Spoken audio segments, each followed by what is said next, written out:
Émission 927. Cette semaine, migration. En direct de Montréal, Québec, Canada. Vous écoutez, oui, les mystérieux étonnants.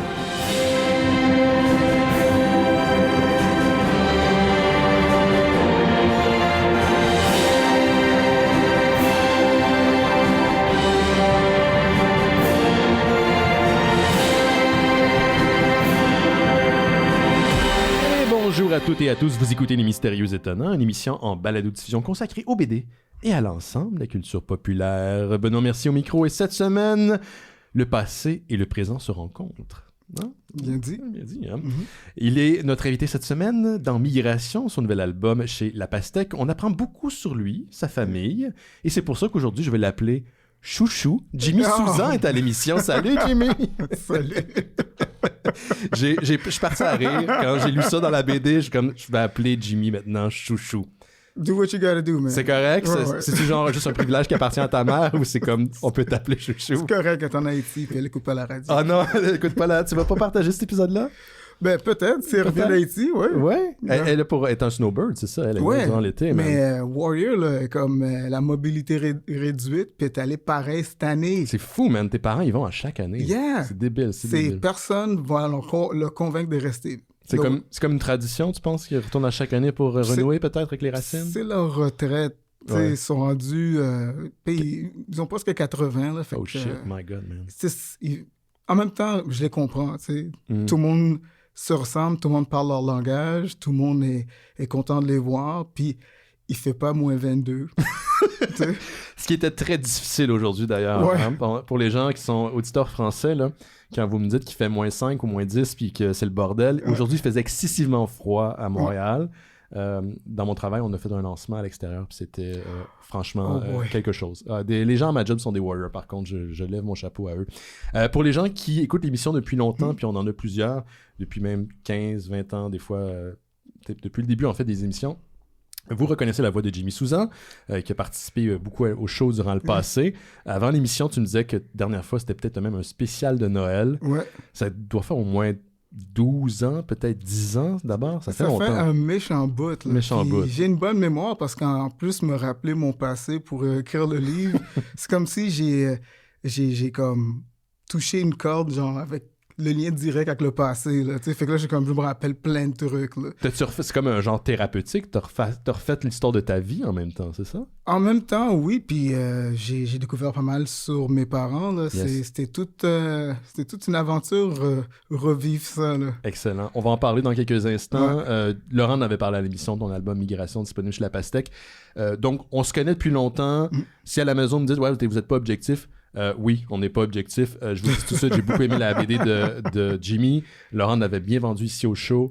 Puis j'ai toujours une hésitation quand je parle des trucs des gens que je connais. Puis je me dis tout d'un coup que j'aime pas ça. Tu sais, Johan avec ses films, Jake avec ses BD, toi ta BD. Mais écoute, je pense que les gens que je connais sont pleins de talent. Ben, j'ai trippé, puis j'ai trouvé ça excessivement touchant. Donc on va parler de ça. Ça va être ça aujourd'hui l'émission. Laurent et Simon sont en congé cette semaine. Laurent est dans le gros rush des fêtes. Et Johan est en repérage en Europe pour son prochain film. Donc ça va bien. C'est les raisons pourquoi les gens sont pas là, c'est parce que ça va très bien de leur côté. Juste avant de commencer, Jimmy, des petites annonces. Je te parlais avant le show du Sapin les Boules. Des Boules, pardon. Ça, c'est le titre québécois. Il va y avoir des représentations du 18 au 21 décembre prochain. Il y a des billets en vente sur lesapinadesboules.com. Ben oui, on a un site internet et même un compte Instagram si ça vous tente d'aller jeter un coup d'œil.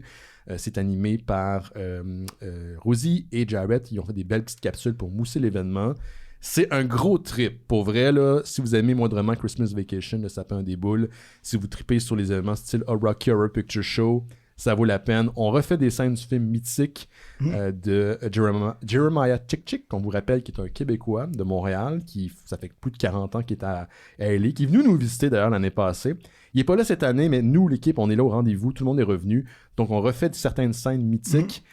C'est un gros trip. On espère vous y voir. Il y a certaines personnes, Jimmy, man, qui viennent. Toi, tu as sûrement vu des cosplayers en fin de semaine au Comic-Con. Ouais. Des gens qui viennent costumés dans leur personnage préféré du film à Christmas Vacation, habillés de comme leur plus laid sweater de Noël. Ouais. C'est un gros trip. Donc, 18 au 21. Et je vous rappelle, si vous venez écouter le show, il y a un moment en début de représentation quand Johan et moi, on se promène, on vous l'a dit dans les dernières semaines, on se dit des affaires dans l'oreille, puis c'est juste pour essayer de faire rire l'autre. On se dit des affaires absolument dégueulasses qu'on peut pas répéter. Et là, vous le savez que quand on fait semblant de discuter, en fait, on discute pour vrai, Johan et moi, on essaie de faire casser l'autre. Donc ça, c'est l'annonce pour le sapin A des boules. Sinon, spécial de Noël, le lundi 22 décembre, c'est confirmé, lundi 22 décembre, spécial traditionnel et mystérieux étonnant. On fait ça depuis très, très, très longtemps. Nos premiers, c'était chez Millennium Comics dans le temps sur Marianne. God.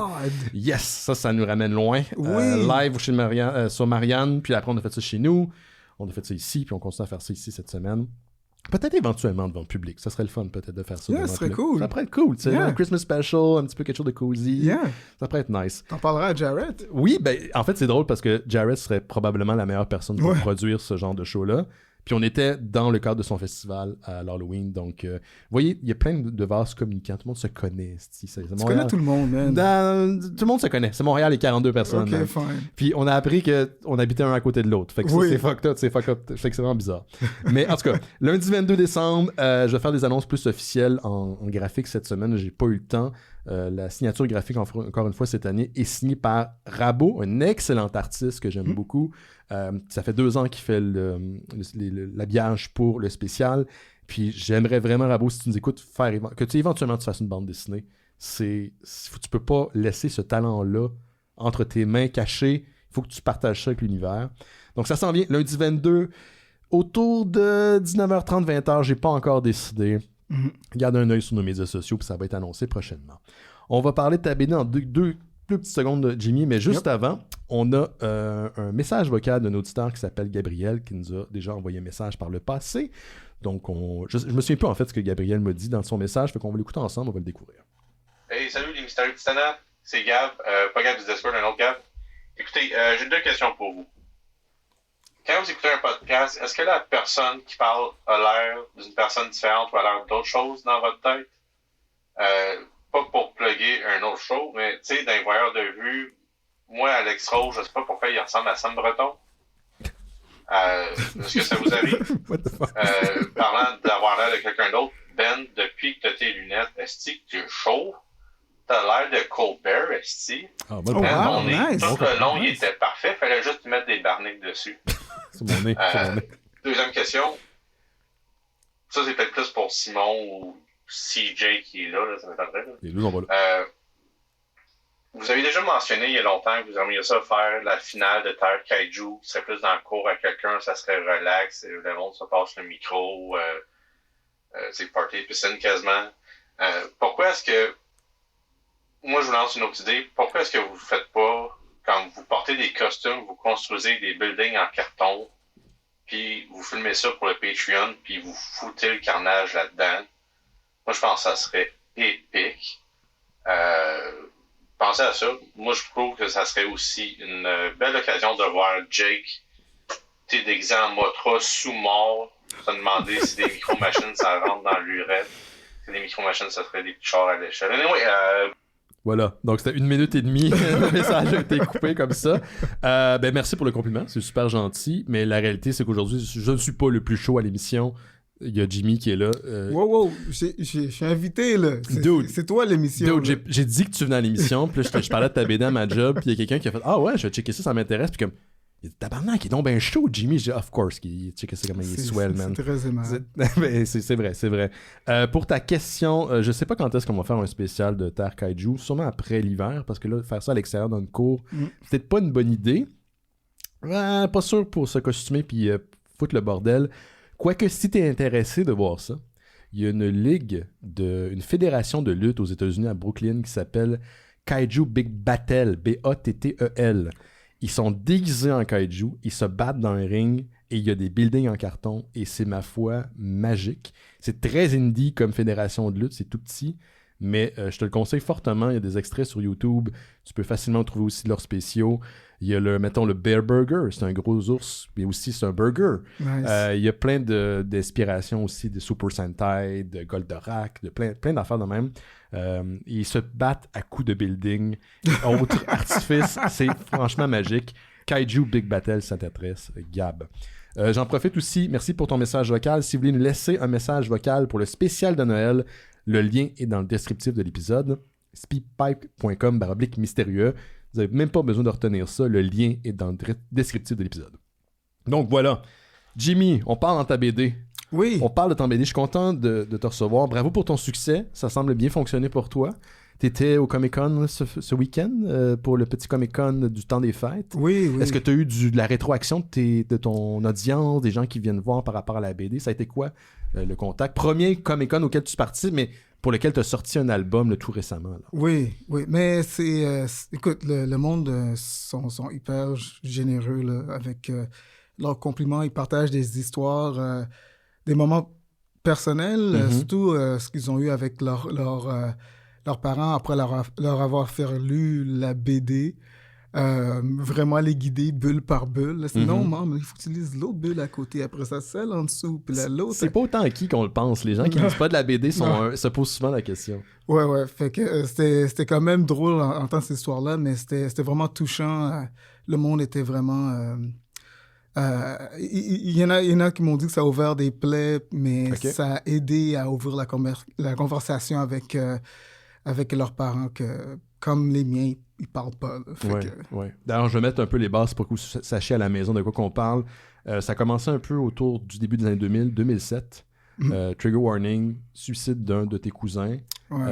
T'es aux funérailles et il y a une amie de tes parents qui semble te connaître de ta jeunesse. Probablement que tu l'as oublié parce que t'étais plus jeune. Ouais. Puis il parle de tes parents et elle l'encense ses parents comme quelqu'un qui ont accompli plein de trucs que tu savais pas, qui ont aidé des gens à immigrer au Québec. Tes parents sont partis d'Haïti pour immigrer en 73, 72 ici à Montréal. Et là, tu fais comme tu as une réalisation, un choc. Ouais. Tu sais rien du passé de tes parents. Et la BD retrace en fait les conversations avec ta mère. Et il y a une espèce de jeu dans le temps où on revient du départ de leurs origines en Haïti jusqu'à leur arrivée ici, comment ils ont grandi. Et toi qui composes avec les informations que tu reçois au compte-gouttes, on en a parlé un peu avant l'émission. Qu'est-ce qui, au-delà de cet événement qui est tragique, je suis désolé que tu as vécu ça, qu'est-ce qui a été ton désir de vouloir partir dans cette espèce de quête de historique? C'est littéralement ce que tu as fait, là. Qu'est-ce qui t'a poussé à te lancer là-dedans? Ben, honnêtement, tu arrives à un moment donné dans ta vie où est-ce que oui, tu réalises que quand quelqu'un te dit que tes parents sont badass, t'es genre, de qui tu parles? C'est qui ces gens-là? Puis là, tu réalises, attends, j'ai jamais vu de photos d'eux autres jeunes. Il n'y a pas de photos de mariage. Il n'y a pas de photos, il n'y a rien, j'ai pas de preuves. Je sais pas, eux, ils disent ça, moi, j'ai aucune idée qui ils parlent. Puis là, je réalise que j'ai aucune idée qui sont ces gens-là. Puis eux, ils ont une toute autre idée. Puis moi, je suis comme, non, je peux pas juste rester là puis juste continuer la tradition à rien dire puis pas en parler. Là. Je vais confronter puis je vais poser des questions parce que là, c'est le moment dans une vie où est-ce que tu veux savoir d'où tu viens, pourquoi tu es comme ça. Puis, je trouve que c'est très important, là, cette communication-là. Il faut briser, justement, ce cycle de silence. De silence, mais genre, ils veulent pas que tu saches ça parce que t'as pas besoin de savoir ça, mais oui, j'ai besoin de savoir ça. Puis je pense que le monde a besoin de savoir ça dans leur propre famille respective. Que tu viens d'un autre pays qu'Haïti, puis tu laisses ton pays d'origine faire des racines ici au Québec, il y a le choc culturel, il y a une histoire derrière ça. C'est-tu un refuge? Est-ce que c'est un move prémédité? Est-ce que c'est l'asile? C'est quoi l'histoire? D'où on vient, tu sais? Le choc culturel est là, oui, mais en plus, c'est dans la maison parce que la première génération sont Québécois d'origine X. Fait que c'est des Québécois, fait qu'ils vont pas vraiment comprendre la culture. Où est-ce que leurs parents sont venus? C'était quoi le tabou par rapport à ça de tes parents? Est-ce que c'est quelque chose... Parce que au début, je me disais, oh mon Dieu, les parents de Jimmy, puis je pense que tu fais même une blague dans la BD, je suis plus certain, là, mais c'est comme des affaires d'espions. Ils ont fait de quoi? Ils étaient-tu à la solde du gouvernement? Ils sont-tu partis en exil? Pourtant, tu te rends compte qu'ils ont une histoire qui est quand même super intéressante, mais tu sais, c'est pas ça qui a fait qu'ils parlaient pas. Mais c'était quoi le tabou autour de où ils venaient? C'est juste culturel? C'est culturel. Je pense, dans le cas de mes parents, ce qui s'est passé, c'est qu'eux, ils parlent pas de leurs affaires. Tu parles de tes affaires à quelqu'un, ils vont essayer de prendre tes affaires. Fait que c'est vraiment le mode survie qui a toujours resté là depuis très longtemps. C'est très ancré dans la culture, là. Fait que ils partagent pas justement ces informations-là de peur que quelqu'un le prenne. Puis dans la famille, c'est la même chose. Ben là, pourquoi mon oncle, il manque un pied? Ah, pose pas ces questions-là, t'as pas besoin de savoir ça. Mais, tu sais, avoir su qu'il y a une grosse histoire de diabète dans ma famille, peut-être ça aurait fait comme...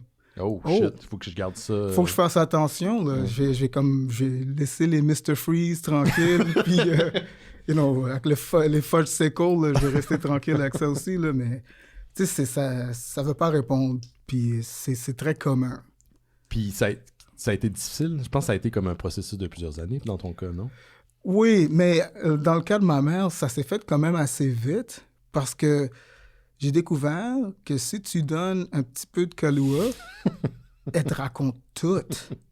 Au début, c'est « Oh non, c'est correct, non, je peux pas. » Je suis comme « Non, juste un petit peu. Non, c'est correct. OK, je vais mettre ça là, puis on va pas y toucher. » Puis je me rends compte à un moment donné, elle commence à en prendre un peu, puis là, elle sourit, puis elle commence à parler, puis elle dit « Oh, wow, je suis saoul. » Cheap date, là.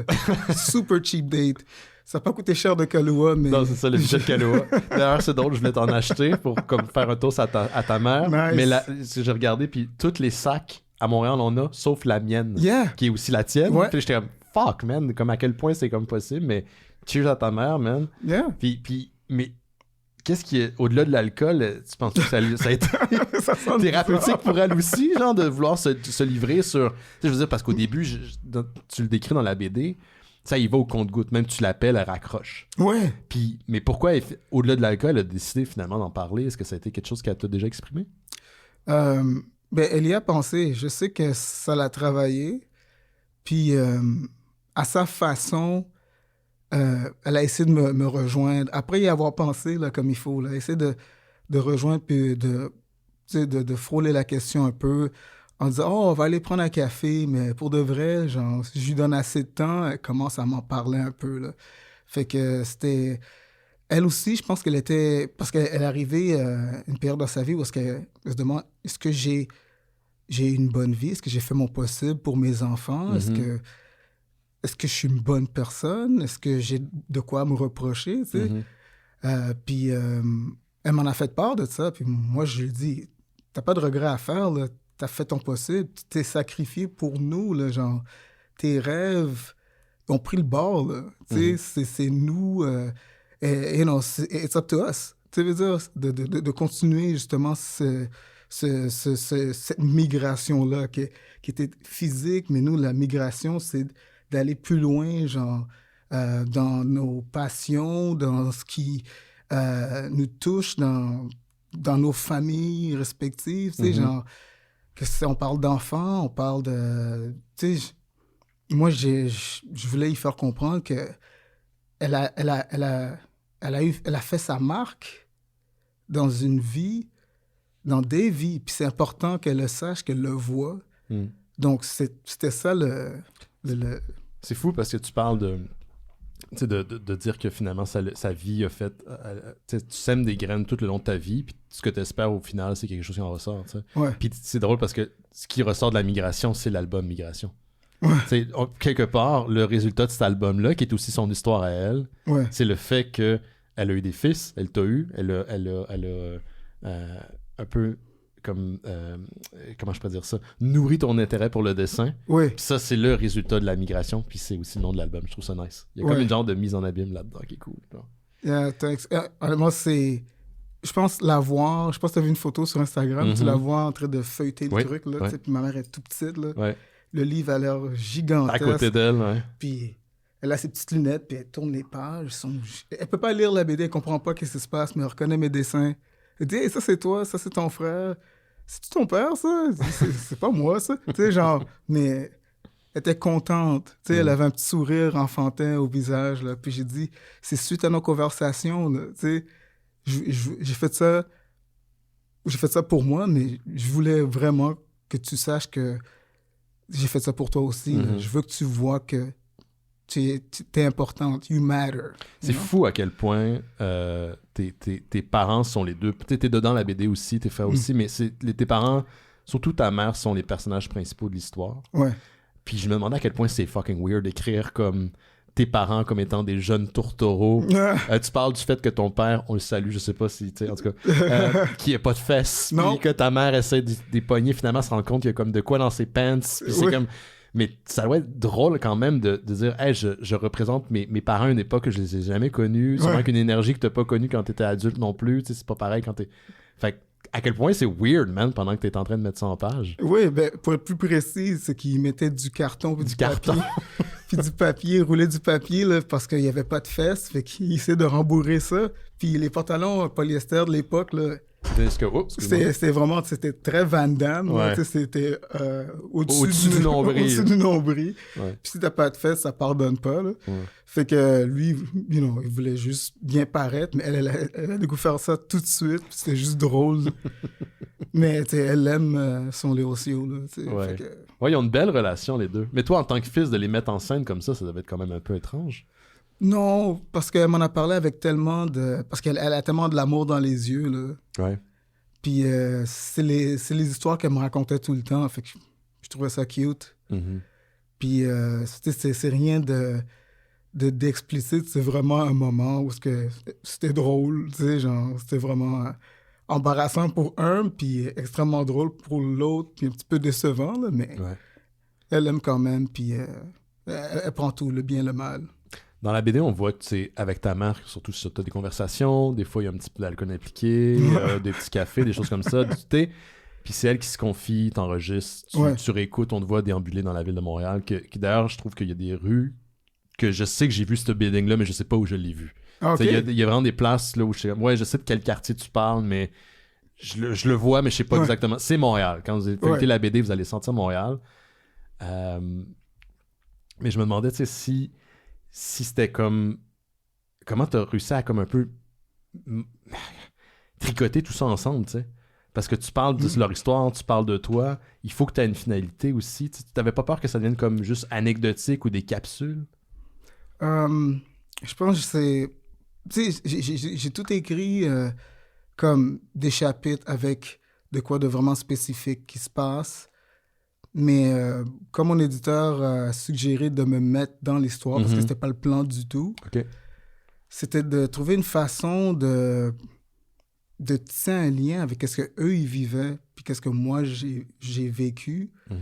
Donc, tu sais, ça a été le jeu de pouvoir faire ce lien-là, tu sais, pour montrer que certaines choses ont changé, ou semblerait qu'ils ont changé, puis dans la réalité des choses, dans le présent, ça n'a pas tant changé que ça. C'est juste, ça a pris une autre forme. Une autre forme. Ouais. Donc, c'est là où est-ce que j'ai fait, OK, ben, je pense que c'est une façon de s'intégrer là-dedans sans voler la vedette et le focus sur leur histoire. T'avais-tu peur de te mettre dans la BD? Parce que c'est se révéler quand même beaucoup. Là. Il y a des choses dans la BD qui sont fortes dont tu parles. Là. Ouais, je le réalise pas sur le coup. Parce que je réalise pas comment le monde pourrait réagir. Puis j'ai pas eu comme mission de laver mon linge sale non plus. Là, on le sent pas comme ça. Puis je voulais vraiment faire un lien, mais je veux aussi que le monde comprenne que c'est des humains. Et ils font face avec du monde qui veulent pas qu'ils sont là, puis ça use quelqu'un. Là, à la longue, oui. Ouais, puis surtout mon père, qui a vécu tellement d'opposition à tous les niveaux, là, qu'à un moment donné, il aurait pu juste abandonner puis repartir en Haïti puis dire « that's it ». Mais il est resté pour nous, puis il n'était pas obligé de le faire, mais il l'a fait pareil. Donc, il y a quelque chose en lui qui fait que, il est pas...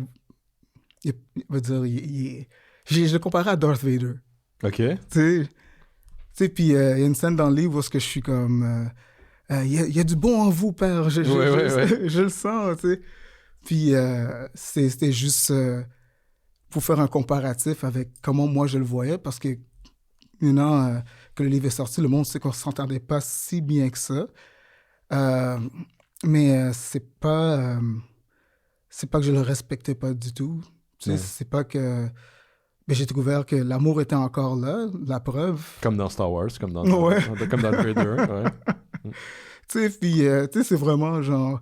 tu sais, c'est comme à la fin dans Jedi, là, il enlève le casque, puis il dit « Dis à ton frère que t'avais raison. » Moi, je suis comme « Yeah, cool. » D'ailleurs, il y a une couple de scènes, man. Comment tu illustres la naissance de ton frère aîné, là? Qui est comme... On dirait qu'il est dessiné comme est-ce que je veux dire ça comme ça, mais la pire des mardes. Il est dégoulinant, il y a des faces de clown. Il est comme super expressif.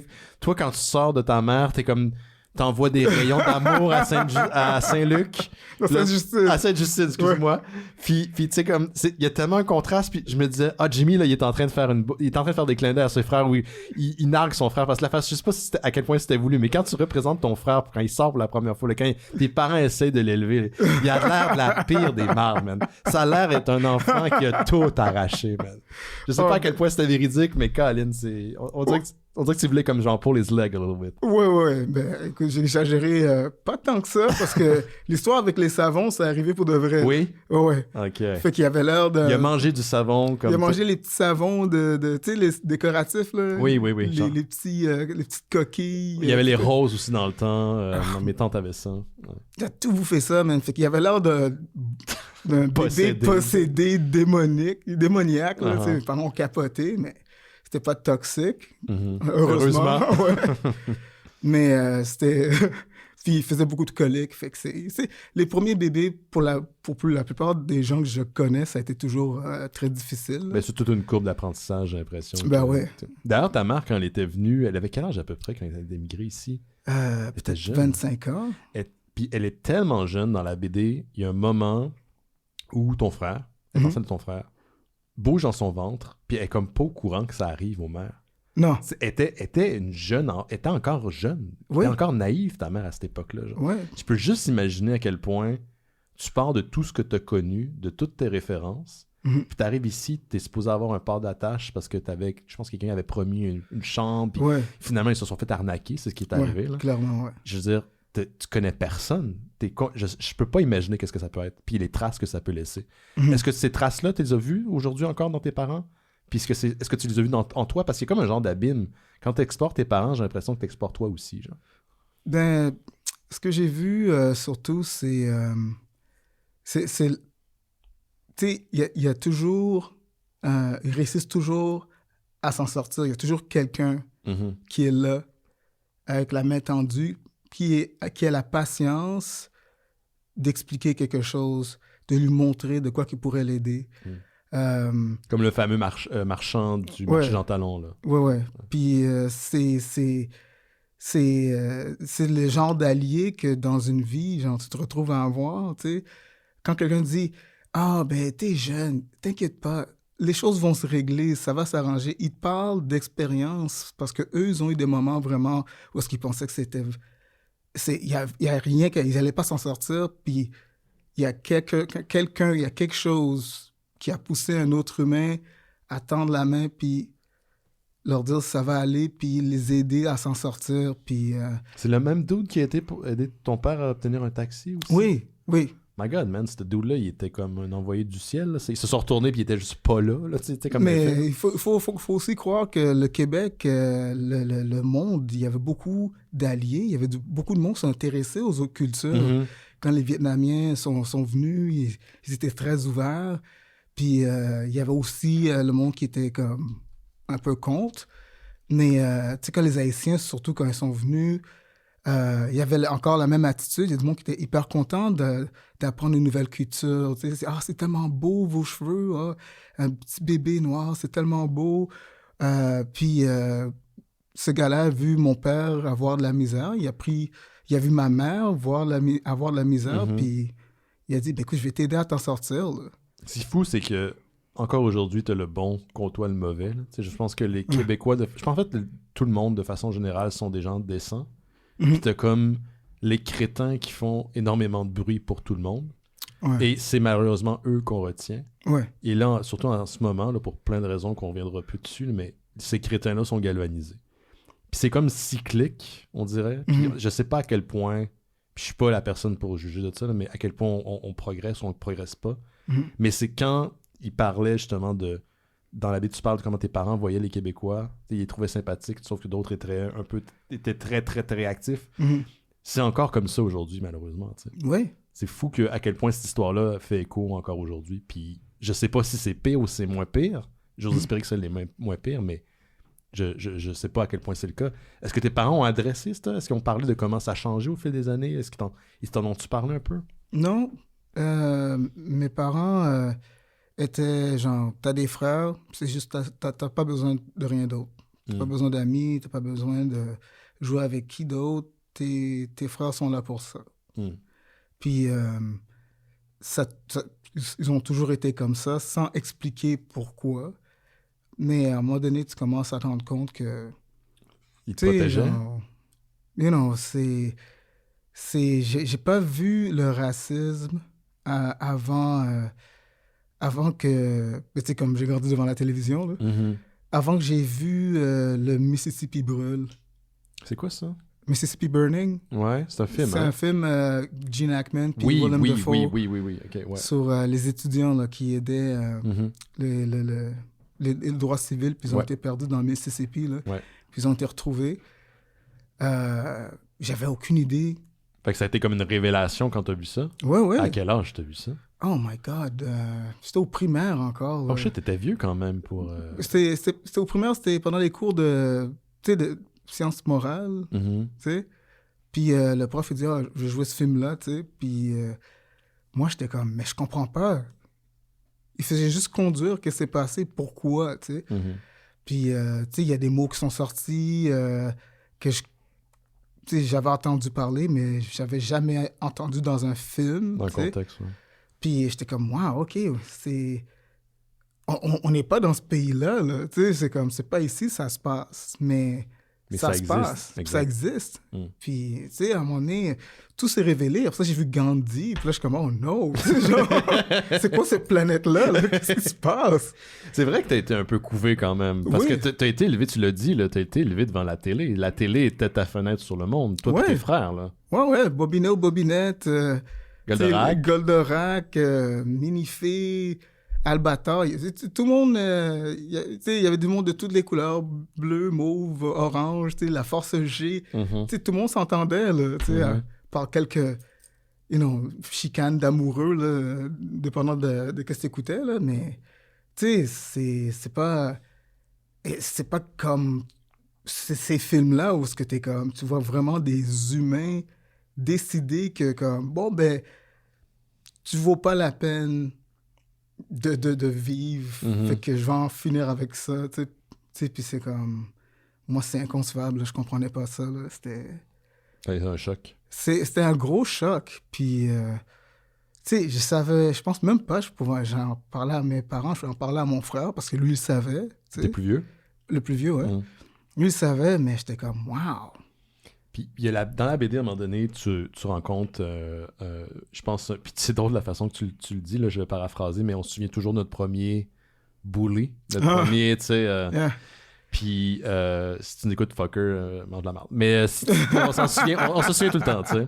Ouais. Puis tu réalises que, oh shit, je suis plus grand et plus gros que ce gars-là, puis je peux me défendre. Ouais.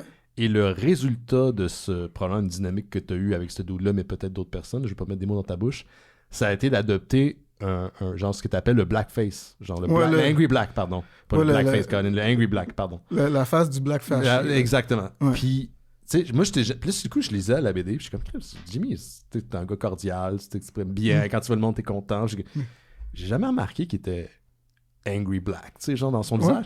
Mais j'ai fait, man... J'ai tout le temps été surpris du fait que t'es pas expressif, puis quand on te parle, là, tu t'allumes, genre comme un arbre de Noël, puis là tu parles, puis t'es expressif, puis là t'es puis je suis comme, ça vient de là, man. Yeah. Fait qu'à ce jour, comme tu gardes ce genre de bouclier-là entre l'extérieur puis le monde, là. Oui, ça a été là depuis ce moment-là spécifiquement, puis ça m'a jamais lâché, là. Puis même ma mère, elle riait de moi, parce qu'à chaque fois qu'elle me voyait, elle faisait une face comme... Tu sais, Jimmy, pourquoi t'as la face toute pincée comme ça, là? Tu sais, j'ai dit, excuse-moi, je suis resté genre... Genre black, j'ai laissé mon masque, tu sais, en rentrant à la maison, parce que mais, tu sais, et puis même à la maison, il y avait des situations où tu sais, fallait que j'ai de l'air un peu plus tough, tu sais, parce que j'avais un père qui était quand même dur, fait que ça a été difficile de l'enlever, ce visage-là. Puis je l'ai encore, tu sais. Oui, tu l'as encore. Puis quand je suis dans le métro ou, tu sais, ou anywhere, tu sais, tu me croises, là, t'es comme, oh wow, c'est Jimmy, mais... Ouais. Tu sais, t'es pas sûr au début, puis là, t'es comme, ouais, c'est Jimmy. Oui, c'est vrai. Allô. Ouais. J'ai dit allô, je suis comme, hey, what's up, les gars? Exactement ça. Fait que c'est ma face. C'est mon resting bitch face, là. Ouais. C'est ma face par défaut, là. Je l'ai pas pour les mêmes raisons que toi, mais je l'ai moi aussi au travail. De façon générale. Des fois, il faut, même que quand je suis dans des places, dont des dates, mettons, j'ai dit en passant, quand j'écoute, je fronce les sourcils, mais c'est pas parce que je suis fâché, c'est juste que j'écoute intensément. Ouais. J'essaie d'écouter intensément. Puis sinon, genre, j'ai pas d'expression. Puis donc, je sais qu'à un moment donné, j'ai adopté... Je sais pas exactement... J'ai pas le souvenir comme toi, là, mais j'ai décidé à un moment donné, je me dis ça va être comme ma manière de garder une distance avec l'extérieur, genre. Mais à la longue, c'est fucking taxant, genre. Tu peux pas vivre avec ça, puis... Ouais. Puis d'ailleurs, dans la BD, t'en parles, t'es allé consulter, genre, en même temps. Est-ce que ça s'est arrivé en même temps que la BD, ou est-ce que c'est la consultation qui a amené la BD, ou le contraire? C'était bien avant la BD, ça. Ouais. Ça, c'est après... c'est après mon divorce, tu sais, j'ai été marié, right? T'étais marié, toi? Ah ouais. Très jeune, même. Puis j'ai consulté juste pour voir si... Est-ce que je suis correct? OK. Tu sais, c'est un très bon réflexe de ta part, d'ailleurs. Ça m'a surpris, genre, comme quand j'avais 4 ans, j'ai appris que, mon père, je pense qu'on va pas être amis, je vais l'éviter le plus possible. Fait que ça m'a surpris comme réaction. Mais je trouve que c'était très important, c'était même prioritaire de savoir que j'allais être OK. Puis les choses que j'avais peur, les traits de caractère de mon père, c'est quelqu'un qui est très colérique, quelqu'un qui est quand même très imposant, puis je voulais pas être cette personne-là, puis je voulais que le cycle arrête, mais je voulais pas, au point où est-ce que je me refusais d'agir, de ressentir, d'avoir une objection, de peur que ça puisse paraître comme lui. Holy shit, man, t'es c'est j'en fais aussi, c'est psychothérapie 101, ce que tu viens de dire. Fait que ça non, après 1 an, je pense même 1 an et demi, là, ça m'a aidé à pouvoir à me dire que si je suis pas content, c'est correct. Ouais. Si je suis fâché, si je suis pas d'accord, si j'ai une mauvaise journée, c'est normal de l'exprimer, de le dire, de le faire sentir. Puis j'ai pas à me reprocher d'avoir ces émotions-là. Ouais. C'est des émotions qui sont... Humaines, ouais. Mais, tu sais, il y a du monde qui le prennent tellement loin, tu sais, qui vont tellement loin avec ces réactions-là que moi, j'avais trop peur, tu sais, d'aller d'un extrême à l'autre. Fait que j'ai appris à écouter, à m'écouter, puis à dire oui, puis surtout dire non. Puis, excuse la question de Basic White Dude, là, le fait justement d'être noir et d'être fâché, j'ai l'impression que ça vient aussi avec, peut-être, comme publiquement, tu sais, moi ça m'arrive d'être fâché, là, dans du monde, mais ça a une connotation qui est pas la même quand t'es d'une autre nationalité à l'origine de tes racines. Ouais. J'imagine que ça vient qu'un bagage, là. Ah là, c'est l'Angry Black. Oui, c'est Angry pas Black juste Man. un gars qui est fâché parce qu'il a une mauvaise journée. C'est l'Angry Black Man qui peut être comme, entre guillemets, radiophonique, violent. Là, change de trottoir, là. Ouais, c'est ça. C'est pas ce qui va se passer, là. Mais c'est universel, ça. Tu sais, c'est ici comme ailleurs, là. C'est genre, Angry Black Man, genre, Yeah. Bon, on va rentrer dans le dépanneur, on va faire semblant de choper pour quelque chose, juste au cas où, là, tu sais. S'il pète une méga coche, tu sais. Tu sais, je suis la personne... Je déteste la violence. Ouais. Tu sais, je suis pas violent du tout, là. J'ai comme... Non, t'es chouchou, man. Puis c'est la dernière chose, puis même pour moi, c'est inconcevable. Même quand la menace est là, je vais pas vers la violence. Je me dis, il doit y avoir une façon de raisonner, de verbaliser justement ses émotions, cette situation, puis de trouver une solution, ou juste dire, OK, ben il n'y a pas de solution, mais au moins on est d'accord qu'on va s'éviter. Yeah. Tu sais? Yeah. Mais jamais la violence, man. Never, ever. Puis dis-moi si t'es pas à l'aise d'en parler, tu hésites vraiment pas. Dans la BD, on voit que, justement, t'as une relation qui est conflictuelle avec ton père. T'as un père qui est...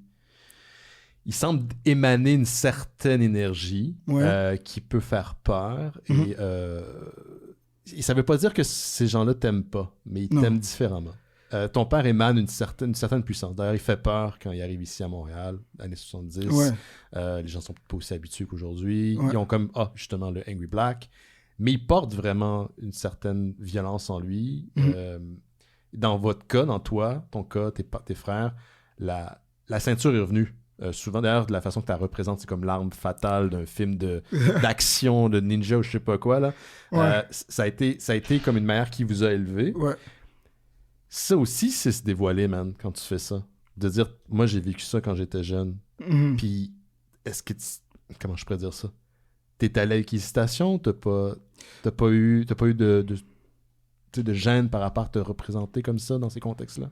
Non, parce que c'est vraiment ce qui s'est passé. Puis je sais que ça arrive dans d'autres cultures aussi. C'est aussi très générationnel. Oui, c'est très générationnel. Mais on n'a jamais eu va dans ta chambre et puis pense à qu'est-ce que t'as fait. C'était rendu à un point où on avait peur de rentrer à la maison parce qu'on ne sait pas si on fait un son de travers ou quelqu'un fait « achou », bon, that's it, tu sais, le ceinturon, là, tu sais, c'était rendu là, tu sais, puis c'était des moments, j'ai dû choisir les moments que je voulais, partager. Puis c'est pour ça que j'utilise surtout la fantaisie pour adoucir les coups. Je comprends. Tu sais, parce que la réalité était pas mal brutale, était pas mal rough. Puis, tu sais, je sais pas pour d'autres personnes, mais je sais que dans le cas de mon frère, tu sais, il souffre de... PTSD? Oui. Trauma, Ouais, syndrome post-traumatique. Oui, exactement. Ouais. Puis c'est dur. Ouais, c'est dur. C'est pas quelque chose qui... Même si tu le sais que tu l'as, c'est pas des choses faciles qu'on pose avec. C'est beaucoup plus insidieux que... Ouais. C'est presque des automatismes. C'est des trucs pas digérés, en fait. C'est ça le problème. Tu vis un loop. Exact, ouais. Puis c'est difficile. Puis, tu sais, lui, il consulte aussi. Puis, tu sais, il réalise pas mal de trucs que moi, j'avais réalisé ça fait longtemps. Puis, il m'en parle. Puis, je dis oui, c'est vrai. Puis, il y a plein de choses qu'il a oubliées. Que j'ai rappelé, puis il a fait quoi? Faut que je retourne. Tu sais, genre, faut que je retourne consulter. J'avais complètement oublié ça. Mais c'était le premier-né, puis il a vraiment... Il a goûté. Oh, yeah, il a goûté. T'as-tu demandé permission à tes parents pour représenter ces scènes-là? T'en as-tu parlé à ta mère avant de mettre ça dans la BD, ou est-ce que t'as demandé une certaine permission? Non, ben, ils m'ont pas demandé la permission de faire ça, là. Fait que je me suis dit, c'est pourquoi pas, tu sais, mais comme je te dis, je suis pas allé full graphique, tu sais, avec les détails, là. C'est ce qui... quand j'ai fini la BD, 160 pages en passant à la maison, couleur, j'étais comme, c'est violent, je sens que c'est violent, je sens que ça a touché Jimmy, ça a touché son histoire, mais c'est pas exploitatif. Dans le sens que c'est pas... tu sens pas que tu le fais pour te venger pour régler des comptes. Non. En même temps, tu le banalises pas. Non. Puis tu l'exagères pas non plus. Mais comme tu viens de le mentionner, tu utilises la fantaisie puis le cadrage un peu pour atténuer le coup. C'est comme si tu utilisais en fait la fantaisie pour parler du truc sans nécessairement l'éviter. Ouais. Puis ça, j'ai trouvé ça brillant de la manière que tu l'as fait. Thanks, parce que tu te caches pas de ce côté-là de ta vie.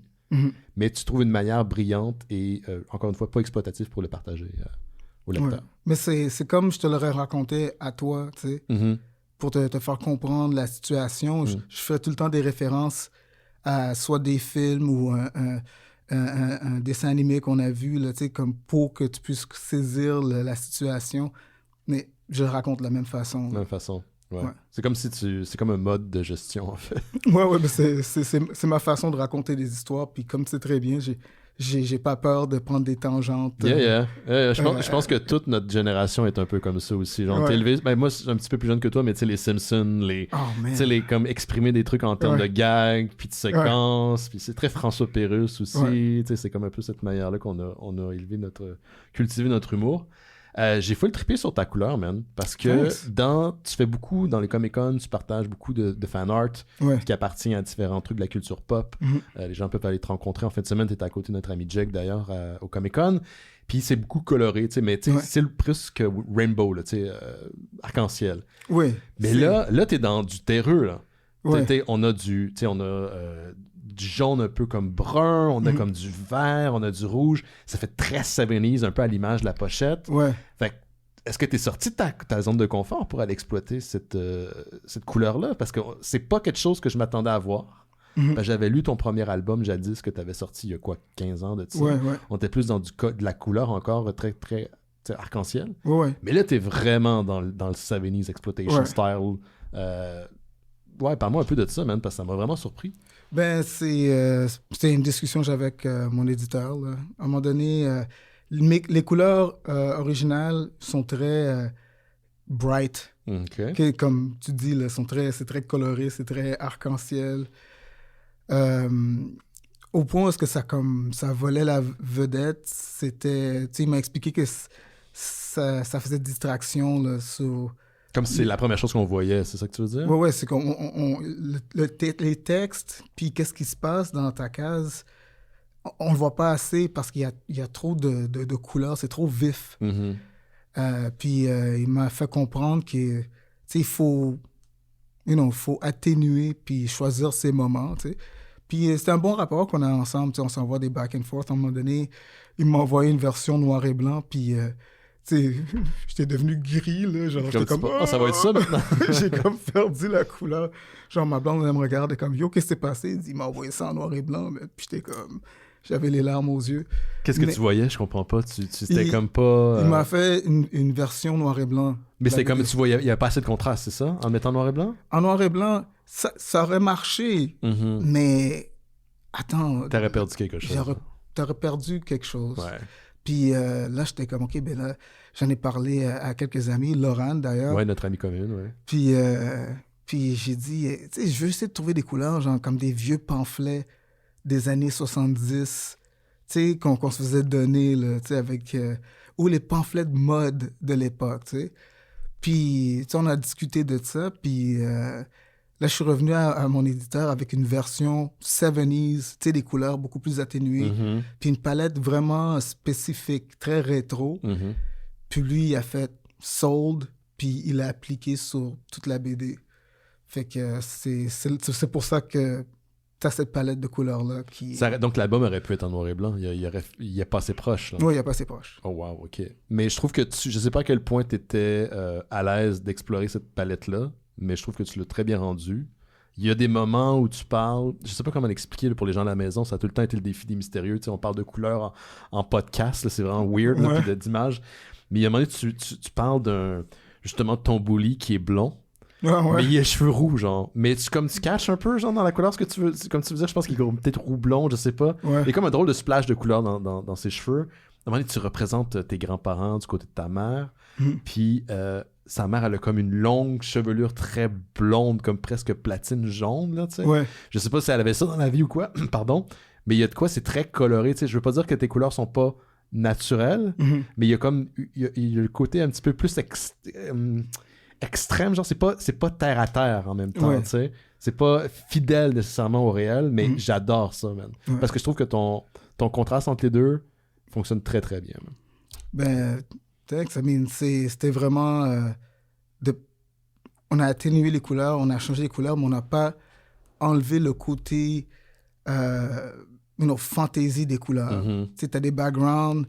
À un moment donné, tu me vois au poste de police, puis Ouais. tu sais, le ciel est comme jaune, Yep. les arbres sont mauves, puis tu me vois... Si je suis genre en rouge, tu sais, Mhm. c'est genre... Ça fait un peu Lucky Luke, mais je pense que je sais pas s'il manquait de couleur ou whatever, là. Tu sais, des fois, t'avais des planches là, où c'était jaune. C'était jaune, bleu, le fond, pour Oui, oui. comme faire uni ou je sais pas quoi. Ouais. Mais tu sais, c'est pour ajouter à l'émotion du moment, tu sais. Mhm. Puis c'était des moments où la couleur avait de l'importance. Je voulais vraiment qu'on focus sur le fait que ce moment-là est pas normal. Fait que la palette de couleurs était pas normale non plus, tu vois. Mhm. Puis tu disais tantôt, bon, tu consultes l'album, tu parles à tes parents, tu as commencé à te souvenir de trucs, tu as rassemblé en fait leur histoire, ton histoire. C'est ça aussi la BD, c'est leur histoire et ton histoire, l'histoire de tes frères. Est-ce que ça a été thérapeutique pour toi, faire cette bande dessinée-là? Absolument. Ouais. Ouais. Ça va l'air bizarre comme question, mais est-ce que tu le conseilles à tout le monde de faire ce genre d'exercice-là, de parler à tes parents? Oui, justement, la raison d'être de ce livre-là, c'est de partir une conversation. Mm. C'est de savoir d'où est-ce qu'on vient, puis pourquoi on est comme on est.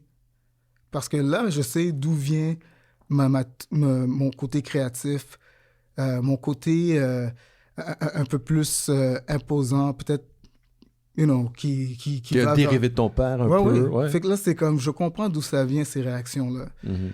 Et puis, je comprends mieux cet homme qui a été quelqu'un de extraordinaire. Tu sais, comme ma mère en parle, comme je te disais, elle a encore tellement d'amour dans les yeux, elle le voit encore comme ça. Mhm. Puis elle l'a vu changer, puis ça lui a brisé le cœur. Mais quand elle est en Haïti, elle le retrouve. Mm. C'est comme s'il revivait. Ouais, c'est comme s'il redevenait lui-même. Puis moi, je les ai vus, là, ils sont comme des petits-enfants de 15 ans à se pincer les fesses, là. Arc. Surtout que ton père en a pas, fait que c'est difficile. Good one. Puis c'était comme... Mais en même temps, j'ai fait OK, ben, elle le retrouve, tu sais. Puis ils sont tellement bien là-bas, là, malgré la situation en Haïti, là, ils trouvent toujours moyen d'y aller, puis... C'est fou qu'ils y vont à chaque année, man. Tu sais, on s'entend qu'il y a des périodes que c'est pas... J'allais dire, c'est pas le Pérou. C'est pas évident, là. Non, mais ils sont dans une place en Haïti qui est en campagne où c'est pas tant affecté. Mm-hmm. Tu sais, c'est tellement remote que pour l'instant, tout va bien. Tout va bien. Ouais. Sans vouloir spoiler l'album, parce que je vous invite encore une fois à vous le procurer pour le temps des fêtes, je pense que c'est comme un parfait cadeau. Tu sais, genre, le monde qui tripe ça. Moi, ce que j'aime, c'est offrir une BD à quelqu'un qui en lit pas. Yeah. Il faut que tu trouves un truc très spécifique. Ouais, et vrai. là-dedans, moi, j'ai mis Vie les Misérables en échange de cadeaux, c'est cool. Et là, je mets ta BD. Oh, wow. Je pense pour vrai que ça vaut vraiment la peine de truc que, tu sais, parce que c'est self-contained. T'as pas besoin de suivre. En tout cas, moi, que tu me dis que Migration 2 s'en vient. Pour l'instant, c'est comme self-contained. OK? Mon Dieu, j'ai perdu mon idée. Qu'est-ce que je voulais m'en aller avec ça? Ah, merde. Tu voulais offrir des cadeaux? Ouais, offrir des cadeaux. Mais j'avais une sous-question par rapport à ça. Oui, c'est ça. Merde, j'ai oublié. J'ai complètement oublié. Ma question, c'était lié au cadeau, mais j'ai complètement oublié ce que je voulais dire. Tu as dit Ville et Misérables. Ville et Misérables, Migration. Offrir un cadeau. Ça fait Oui, c'est ça. Oui. Tes parents sont en ce moment en Haïti parce qu'il fait froid. Puis je voulais pas spoiler la fin de l'album, mais toi-même, t'as pas nécessairement des racines. Genre, comment je peux dire ça? T'es pas proche de ce pays-là. C'est un pays étranger pour toi. T'es né ici, t'es Keb. Tu sais, comme je me souviens qu'on avait reçu Simon Olivier Fecteau. Oh boy, yeah. T'étais le dude, genre, que je pense que t'avais plus de fucking références que tout le monde réuni autour de la table. Je suis comme, my God, Jimmy connaît son Simon Olivier Fecteau. Allez voir dans les archives. Fait que, tu sais, comme c'est un pays étranger pour toi, Haïti, genre. Oui. Mais tu finis par y aller avec tes frères. Oui.